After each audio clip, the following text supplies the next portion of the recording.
president's use of language in this room yesterday. Sure. And without seeking to cast myself as some kind of moral exemplar because it's rather late in the day to try. Nonetheless, this was an event yesterday that began with a moment of silence for the victims of the air crash and the president's own invocation of, quote, a loving God. And then he uncorked that expletive to insult a former cabinet officer.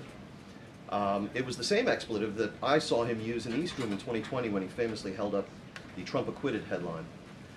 My question is, if you could shed any light for us on how the president perceives his use of public profanity, which is a practice that certainly sets him apart from all of his predecessors. Does he regard it as an effective communications device, part of his appeal, or is it something that he lapses into inadvertently, perhaps in times of frustration and later regrets?